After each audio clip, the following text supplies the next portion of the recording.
guys, follow me on Instagram to never ever miss any of my crazy updates. Hi guys and welcome to another vlog. I am driving this, the all new BMW 3 Series, the G20 model. And you know what, I forgot to open the hood only. I'm so stupid. Yeah, you know, panic situation today with the all new BMW 3 Series. Anyways, the hood is open right now and there it is. This says twin power turbo. It's a petrol engine, so obviously it needs no insulation right there. The motor looks lovely, the packaging is beautiful, and of course the engine is closer to the cabin for the 50-50 weight distribution, which BMW so prides itself with. And this is the car. Of course, it looks beautiful, lovely. This is the M Sport trim, so obviously it has got some sporty elements. Meanwhile, this grille, it gets this blackish finish and these vents actually close. Yeah, once the cooling is not needed, the vents will close for better aerodynamic efficiency.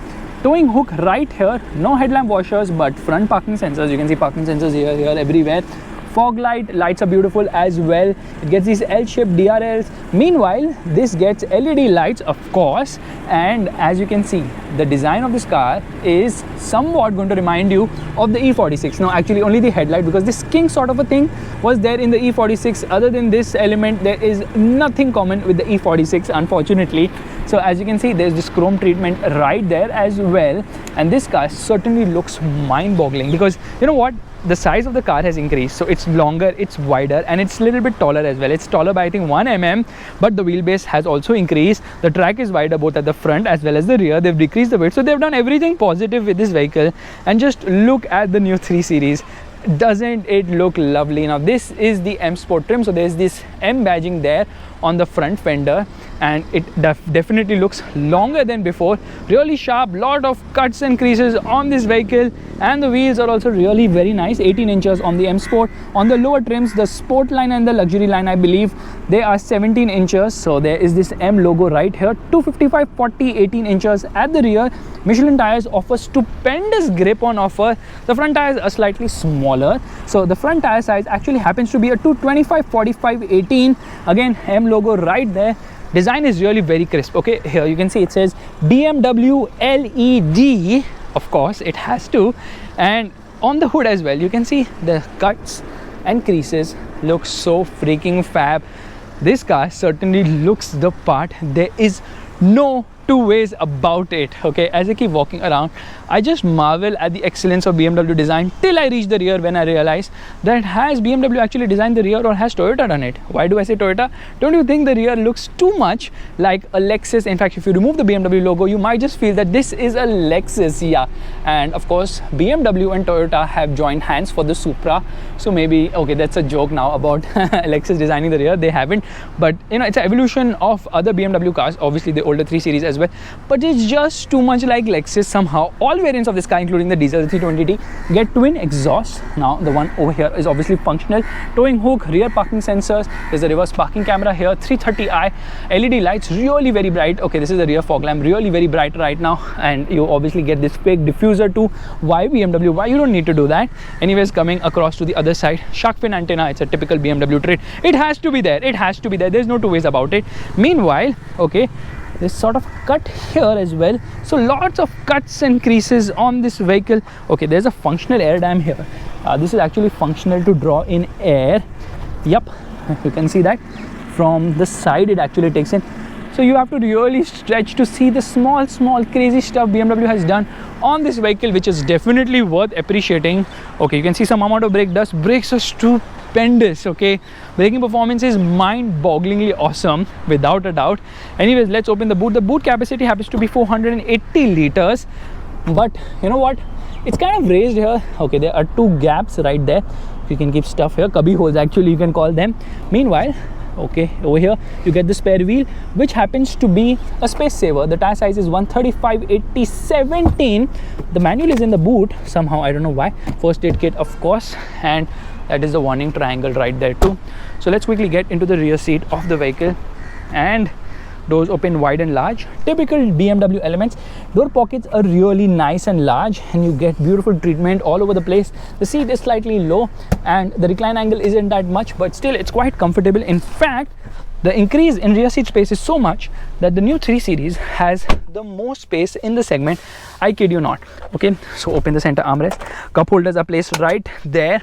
3 headrests, all are adjustable, but you know, there's a hump here, so really it's not very comfortable, but somehow there's good amount of comfort on offer. Headroom is about adequate, under thigh support is decent, it's not great, but back support is massive. Slightly scooped out seat back for additional leg room and magazine holder too. Twin AC vents, it gets a 3-zone climate control system. AC controls are here for the rear, and it gets 2 USB ports along with a 12-volt charging socket. Okay, that fell, little lousy of me to do that. Comfortable seats, really nicely done, I appreciate that. Light placement here, but somehow, you know, this is actually okay, there's a hump sort of place here, and then it actually goes up and slides. Hook, handle, that check is done. Beautiful cabin, of course, quite comfortable, but this is no Camry or Superb, I'm sorry. As you can see, the dashboard design is all new as well, and if you've seen me putting a lot of pictures of the BMW Z4, Z4 or Toyota Supra, whatever you like to call it, then this car's interior might be a little similar. This is new design language for BMW, which means that all BMWs are going to look like this. When the 7 Series also gets a lot of that, but we'll get to that when we get ahead. I like the comfort on offer. This will just pass the chauffeur driven test because yes, it is decently comfortable at the rear as well. So light placement here, yeah, bright lights, I would say. Doors are solid in typical BMW fashion, and a lot of typical BMW design elements. You can see this is actually finished in this gloss treatment along with the gloss finishing of the B pillar, because at the end of the day this is an M Sport, and an M Sport has to have all that and more. So like I told you this earlier, yeah, I have actually told you why I keep coming to this. This closes, but you know what, it will not close because the vehicle is turned on at the moment. Ground clearance is decent. You can see the bumper also gets a treatment. In fact, this is gapping here so that it can draw in air probably for better breathing too, but I just keep looking at the front of the car. I like it that much, or pretty much even more than that.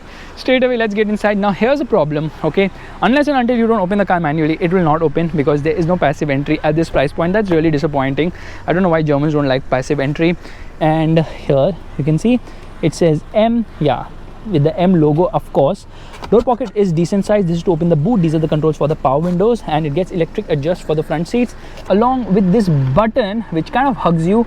Obviously it gets good amount of movement along with a lot of under thigh support as well, because you can manually open this too, which means under thigh support isn't a problem for the front seats. And there's storage space here as well to hide secret things right inside that cubby hole.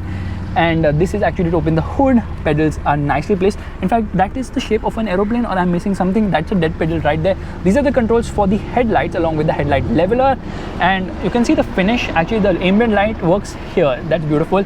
Memory seats, you can save up to 2 people settings, and this is to lock or unlock the vehicle. Beautiful stitching there, and these seats are really very nice. In fact, it reminds me of something which I don't know how I missed out on, because this car has barely done 200 or 300 kilometers when I got it, so I have not actually removed all the stickers. So here is one of them. Oh, it's so satisfying doing this every time, trust me on this. So let's take a moment to open the glove box. I believe the glove box isn't big enough. Yeah, it's decent size, it's not that big. That's the reason why manual is actually in the boot. This treatment actually gives me seizures, so you know, if I continuously stare at it for some time, I can actually see stars, so that works well. Similar treatment here as well. So yeah, everything is so different in this car. Meanwhile, it gets 2 lens holders here. Okay, I'm kidding, it's cup holder here, twin cup holders along with a USB charging socket as well, and there's a 12-volt charging socket too. There's a wireless charging pad here, so here you can keep the phone and it starts wirelessly charging too. And as you can see, everything feels really nice. Plenty of airbag inside this vehicle. And you know what, BMW is offering a ton of additional equipment. Isofix child seat mounts, yeah, standard obviously, but BMW is offering a ton of equipment for the 3 Series. Straight away inside, let me tell you that the dashboard looks really very nice. So the steering is bigger now. It gets the M badging here, and below the front center armrest there's storage space along with a USB socket. There's a light too, which is again a boon. Now the physical handbrake has gone. It gets an electric parking brake. It gets an auto hold function as well, which means that if you're driving the car, you don't have to be on the brake when you come to a halt. You can simply let go of the brake. It will automatically hold. When you get on the throttle, it will start moving ahead. These are the modes of the vehicle: Eco, Pro, Comfort and Sport, which obviously have the individual settings as well. This is the engine start stop button. This is to turn off stop start system, which by the way works really well on this car, because it's able to judge whether you have actually come to a halt completely or you have actually come into stop-go traffic by using navigation and whatever sensors and stuff. So it basically will not turn off the vehicle all of a sudden just because you've come to a halt, which the older car did, and it was very irritating. Here it is able to identify whether it should or whether it should not, because if it just turns off and turns it on again, it's actually consuming more fuel. This is the button for traction control. This is for the parking sensors. It gets parking sensors all around, and this is obviously the iDrive controller, which also gets a touchpad, and this is a touchscreen too. Dual zone climate control system. Plenty of technology inside this car. In fact, let's talk to the vehicle right away. Hey BMW, what can I help you with? Set temperature to 25. I set the temperature in the driver's area on 25 degrees Celsius. That is how smart it is, okay? It realizes the person who's giving commands is on the driver's seat. So my zone has been set to 25 degrees. If the person from there was giving any command, it would identify the same. Freaking smart and so freaking awesome. Now navigation system is there, so let's go through the console. I think the console has been made to replicate the kidney grill, but somehow, you know, it is not as funky as I would have expected, because everything is super small, especially the tachometer, which goes in a reverse direction similar to the MG Hector and the Aston Martin. It doesn't look that great because right now I'm in eco mode, and if I get into comfort, this changes. So there is actually a needle right there, but when I get into sport, that needle goes. So when I rev the motor, okay, that needle is hidden, so it's not very clear as such. But anyways, let's get into Eco Pro back again and turn off the stop start system. So that is the instrument cluster of the vehicle. The speedometer, tachometer, and which actually changes to something else completely. So it's actually the charge meter when you get into the Eco Pro mode. So here is the fuel meter, and here is a temperature meter, and it will tell you distance to empty. It will tell you the time, seatbelt warnings. It will actually tell you your location in real time all the time here, and tell you which mode, gear position, and what is the outside temperature. Telltale lights are placed all over the place. Meanwhile, over here you can actually change your data. So if I press this button which says BC, don't ask me what that means, I can get into the G-force meter, and this is actually telling me how much power and torque I'm consuming in real time as well. So this is, I think, for the audio system, and this is for the mode as well as the gear position. So plenty of information here. This is the trip meter on offer. So yeah, this is one button which you need to really use all the time. Steering feels nice to hold, and of course it is very well made as well. Now these are actually the controls for the audio system. This is to pick up a phone, this is for voice command, this is for the cruise control system. It gets paddles, which are also beautifully done. These are the controls for the wipers. As you can see, the nozzle is actually inside the wiper, right on top of the wiper. Spray is a lot, does a great job of cleaning the windscreen. This is for the indicator function. Yeah, that's about it. For the dip beam, as well as actually for the pass by and for the indicator as well. This screen is very nice, very beautiful, and BMW has really gone a step ahead in terms of the OS of this system. In fact, it gets OTA as well, that is over the air updates. Okay, if I move my finger, it will recognize as a gesture. So it gets over the air updates, which can update the map and navigation, and the map and navigation system is really very advanced. It can recognize a lot of things. In fact, it can communicate with other BMW cars which are equipped with the same system, and if the other car who is ahead of you comes through an obstacle or, you know, a traffic jam, it will actually reroute you. That is the level of smartness on offer here. And as you can see here, there are plenty of settings. So you can get into drive mode, and you can set your Eco Pro individual as well as sport individual. So in Eco Pro individual, you can set a lot of parameters as well. So coasting in this vehicle can be done between 15 to 160 kilometers per hour. That is basically to save fuel. In sport individual also, you can see you can set your steering, engine, as well as transmission. So that's not all. Right here you can see it says driver assistant, displays, and you can even decide what you want to assign the particular buttons on the key. So actually it's basically if you want all the doors to unlock when you open the car, or you just want the driver's door to unlock. Same is for the tailgate. You just want the tailgate to open when you press the button, or you also want the doors to unlock when you press the button on the remote. I like the chrome treatment here. It's really very nice. These are the controls for the air conditioning. These are the controls for the audio system. This is for the volume. When this is shut, it looks very clean and nice. I've already explained all these parameters here. Gear lever feels nice to hold, and obviously the good thing about this new BMW 3 Series is the fact that it's loaded with a lot of technology. In fact, the roof, the sunroof, that is also become slightly longer, so that rear seat passengers can also enjoy the additional sun or the additional light which comes inside the cabin. Yeah, so it is electrically opened or operated, even the sun blind for the sunroof, and press it once again to open it further. No, it does not open. That is the maximum it is going to open. Over here you obviously get a light along with the mirror. Same is the case here as well. You get a light along with a mirror. Plenty of lights here as well, very bright. Auto dimming inside rear view mirror obviously, and quality of the dashboard has also improved dramatically. In fact, Soft touch plastics are in plenty. Hard plastics have been reduced, although there's still some of them which you can find like real lower down in the cabin. Beautiful ambient light treatment as well. There are plenty of ambient light on offer too. Let's just get into home right now. So this is showing the map, this is showing you the audio system right now, and this is showing you the communication. You can actually move these widgets around. Getting into car right now, you can get into vehicle status and you can see what is the service requirements and the engine oil level, as well as tire pressure monitoring system too. So BMW has really loaded this vehicle. In fact, let's get into reverse right now. So that is the reverse parking camera. It gets adaptive guidelines. This is the parking sensors. It has got park assist. It's got reversing assist as well, which means that, okay, let me just activate this, and when I do that, it will actually help me park the car. So it's like self park. Reversing assistant will basically, okay, start driving, observe surroundings, and manually brake. Okay, which means I need to put my seat belt on. Here we go right now. Okay, we get into drive, and yeah, there, let's see what the steering has to offer. Actually, we have to be in reverse for that. Yeah, because the reversing assistant. Handbrake down. Let's get going. Please move the steering, car. Don't disappoint me right now. Okay, I think it shut the reversing. Okay, there it goes. Yeah. So it says end of route reached, take over vehicle control. So that's how that thing works. There's no heads up display on offer in this particular vehicle, but you know, they've loaded it with a lot of features nonetheless, which is quite exciting and nice as well. The horn is nice too. Obviously, German cars have a good horn. Meanwhile, there's gesture control in this vehicle, and like I told you, this system is loaded with so many features now. It's mind-boggling. Everything in there is so crisp, and the display is nice. Navigation is easy. It's also a touch screen, by the way, so I can get into vehicle status like that. So yeah, it's a touch screen system right there. Let's get into home right now. We get into driving information. It will tell me journey data. That is in such a beautiful format. Like, it's like graphs and all, sport displays, which I will use when I'm driving the car. Driving style analysis. It's showing how much is the efficiency while driving and how much extra range I've removed by driving in EcoPro. 5.7 kilometers, not bad. And it's showing me the energy flow as well. Now this car is obviously rear wheel drive only. Vehicle ready to drive. Here we get into drive, and let's see, does that work? Yeah, there it is working. So yeah, that's also a very nice system. Let's play an audio right away.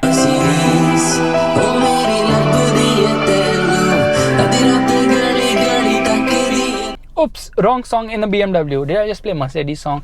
Anyways, audio quality is really very nice. In fact, I would say audio quality is absolutely brilliant nonetheless. And the cabin is very nice too. In fact, the seats are extremely supportive. These are M seats, by the way.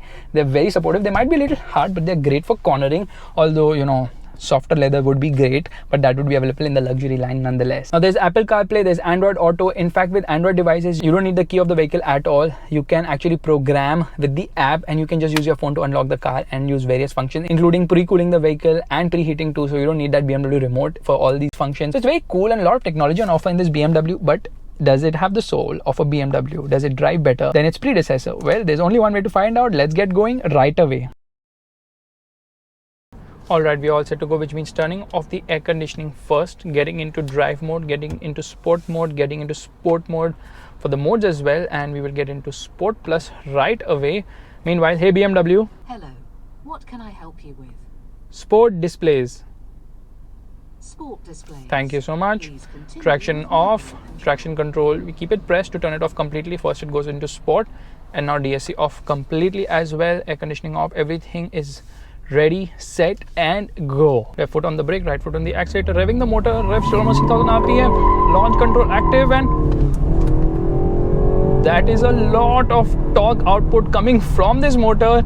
And as you saw right now, yes, traction control needs to be turned on because there's a lot of torque going to the rear wheels. Another BMW right there happens to be the X3. Now this is the G20 3 Series, the 330i, powered by a 2-liter 4-cylinder engine which produces 258 horsepower at 5000 RPM. Meanwhile, the torque output happens to be 400 Newton meters at a low 1550 RPM, goes all the way till 4400 RPM. So there's good amount of punch on offer. In fact, this car is so fast, it goes from 0 to 100 kilometers per hour in just 5.8 seconds, which is actually quite fast, and the performance is really very great. It's a turbocharged motor, single turbo, twin scroll turbocharging technology has been used, and this technology works so brilliantly well on this car that you don't feel any turbo lag whatsoever, in spite of the fact that, okay, there's the 5 Series which just goes, in spite of the fact, okay, that's an M5, that is an M5 which has been made a sleeper. That's seriously an M5. Person does not want to be recognized. He's removed all the M bits from the car, but left the logo on it. See, that is what you call a big heart. Anyways, coming back to the 3 Series, the performance is supremely good. It's super refined, it's super smooth, and you can barely hear anything inside the cabin. That's the level of refinement on offer from this engine. It is just so freaking amazing. This 330i motor, earlier the 330i's used to be a 6-cylinder, but now they are 4-cylinder. Now in the future it might be a 2-cylinder or single cylinder, how things have been downsized, but still the performance is adequate. It actually gives you 6-cylinder levels of performance, which is absolutely mind-boggling. Otherwise there's the option of a M340i, which unfortunately isn't available in the Indian market. That also gets iDrive. This one is a rear-wheel drive. In the Indian market you only get rear-wheel drive vehicles. So 0 to 100 kilometers per hour, like I told you, 5.8 seconds. Top speed is limited to 250 kilometers per hour, and the diesel, which happens to be the 320d, has a similar displacement, produces lesser power but produces the same level of torque, which happens to be 400 Newton meters, offers 3 kilometers per liter more fuel economy but produces less CO2 emissions. So all of you who say that diesel pollute, well, you need to check this data right away. Now the claimed fuel economy is, I think, 16.13 kilometers per liter, and of course, you know, you're not going to get that mileage at all, because once you drive this car, you're going to stretch the motor into the top end. So low end lag is well contained. It has good amount of punch lower down. Mid range is the best part here in this motor. It feels really punchy in the mid range. It's not the fastest revving motor, but it does rev fast. Only thing is, between 6,000 to 7,000 rpm, it kind of revs slower than you would expect because of the turbocharging, but red lines at 7,000 rpm. And there are 3 drive modes on offer. There's Eco Pro, there's Comfort, and there's Sport. Now they also get their own individual settings, especially in Eco Pro as well as Sports. There's also an individual setting which can be configured, and Sport also gets a plus setting. Now what does it alter? It alters the engine, the gearbox, and the steering. That's about it. Adaptive dampers are not available on the 3 Series in the Indian market, although it's available globally. And I love the way this motor pulls all the way till 7,000 rpm. Now this happens to be an 8-speed automatic transmission. It is fast with shifts. It's a torque converter. It's pretty quick with its shifts. You get steering mounted paddles. You can manually take control of things like this as well. And every time you get into the throttle, there's an immediate response, making me think that have they actually turbocharged the motor, because there's no sort of news only or feel that this is a turbo, because there's no turbo lag whatsoever. Access to the power is absolute immediate, and then it goes absolutely mind-bogglingly.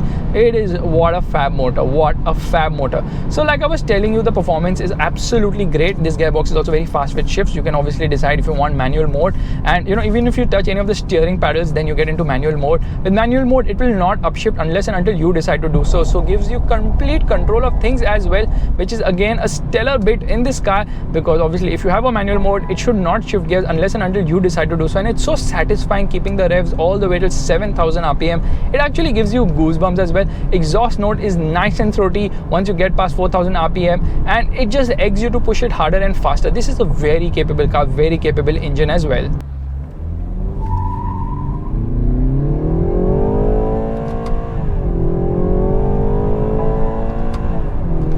What a satisfying engine. Love the performance on this vehicle. In fact, below the speedometer there is a bar telling you to shift up as well, because right now it's in manual mode. I've slotted it back into automatic mode. Performance is really very great. Now they've made a lot of changes to this vehicle to make it more dynamic. First and foremost, the platform has changed itself. So now it uses the CLAR platform, which happens to be the cluster architecture, which is shared with the 5 Series as well as the 7 Series.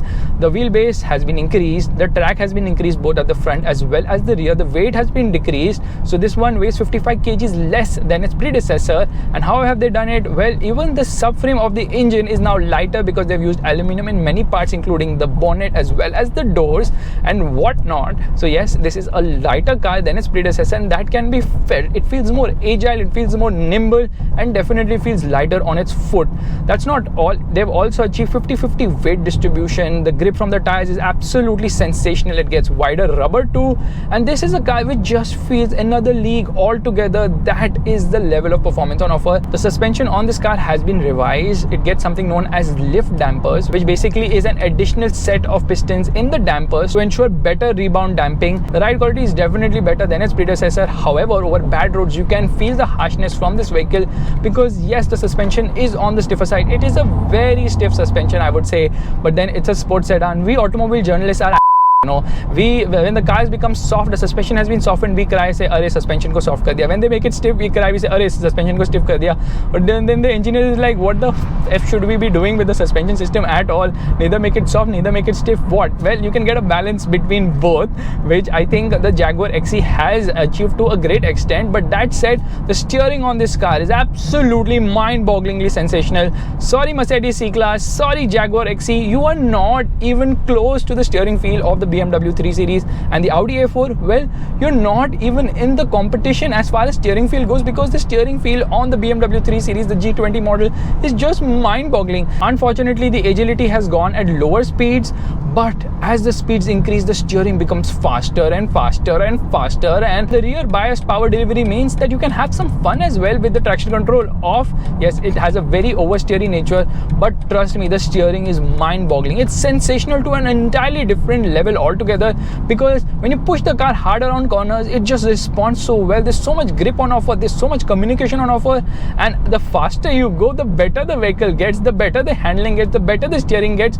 It is so fast, the steering. You need to make a move of this much to the steering rack just to go from the first lane to the last lane. That's how responsive and quick it is. Mind-boggling, absolutely mind-boggling precision from BMW.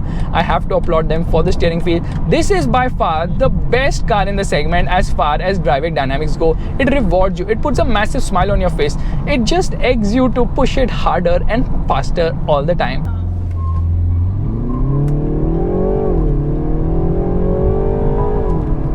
Yes, launch control got activated. Left foot on the brake, right foot on the accelerator, and the launch control gets activated. And trust me, the way it pulls, the way the gearbox shifts the gear is sensational beyond imagination. It's so freaking quick. I'm not driving a car, I'm driving a computer. That is the level of speed on offer here. And talking about driving a computer brings me to the E46, which many people say, or rather many journalists in the world say, was the last real 3 Series. Well, they talk about the E46 CSL, which was the coupe. And you know what? BMW's chief product officer said that whoever is saying all this should stop this shit, because I'm not listening to that anymore. According to me, the G20 is the best 3 Series ever. Well, it is, but as far as driving dynamics go, still the older 3 Series have a lot more charm according to me. I loved the E90, which I drove on the very same road almost 8 years back, and trust me, the steering was so hard that the 24-inch biceps I have, half of them have been made driving that E90 3 Series, the 330i itself. Well, remember one thing, I'm calculating both the arms, so 12-inch on either side. So this is actually the 7th generation of the 3 Series. The predecessor happened to be the F30. The E46 was the 4th generation model. The E90 was the 5th generation model, and the E30, which is also recognized as one of the iconic 3 Series models, is the 2nd generation model. The 1st generation model of the 3 Series actually was launched back in 1975. This car is BMW's most popular car in the world, the top selling, and by the way, 30% of BMW sales come from the 3 Series itself. Okay, the M3 is going to come next year, so the wait for that model is going to be long, but it's going to be worth it. It's going to get a 6-cylinder engine. It's going to absolutely rocket ahead like a mad beast. Great handling as well. So this is a sports sedan. That's the reason why it is stiff. Meanwhile, the 5 Series is a mix of sports and luxury, so that is the overall best balance of sedan for fun and comfort as well. And the 7 Series, of course, is a luxury sedan.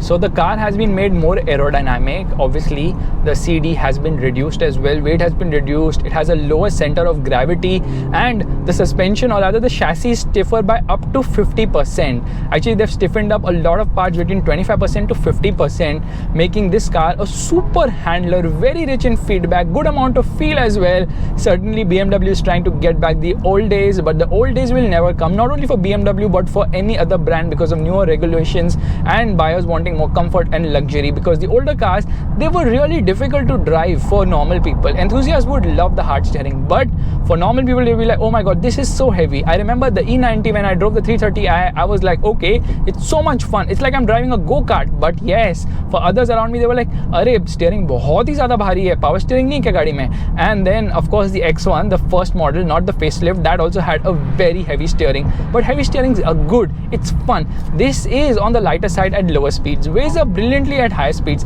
But you know what? That whole feel of older cars will never come back. but as an all-rounder, this is without doubt the best 3 Series model ever. Not only is it bigger in every dimension, it is also more refined, smoother, has a lot of technology on offer, is more comfortable, and also has the best rear seat space in its class. Well, not really much of a space if you actually factor in the Skoda Superb and the Toyota Camry, but by luxury car standards, this is a brilliant car in almost every aspect. This is the vehicle to beat. This is the model to beat. But now C-Class recently got an update with a facelift. A4 will get a facelift soon, and for the XC, they are planning to merge both the XC as well as the XF because sales of both individually isn't that great. The only car which can come and challenge this car closely in the Indian market happens to be Volvo's upcoming S60, but that's going to come next year. For the time being, this 3 Series... What are you yawning? What is wrong with you? For the time being, this 3 Series is absolutely mind-numbing, and thankfully BMW has offered us the 330i, not the 320i, although I believe the 320i will come in at a later date. So guys, this is my vlog of the BMW 3 Series, the 330i M Sport. What a freaking awesome car. The price of this vehicle will be upwards of rupees 50 lakhs. I say will be because I'm driving this car before the launch, 4-5 days before the launch, and once the launch happens, then only I can put this review out. That's the reason why today's vlog is a bit late, because of an embargo. If you like this video, make sure to give it the thumbs up, that's a like button, and also subscribe to the channel.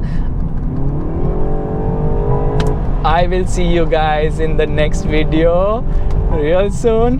Bye bye.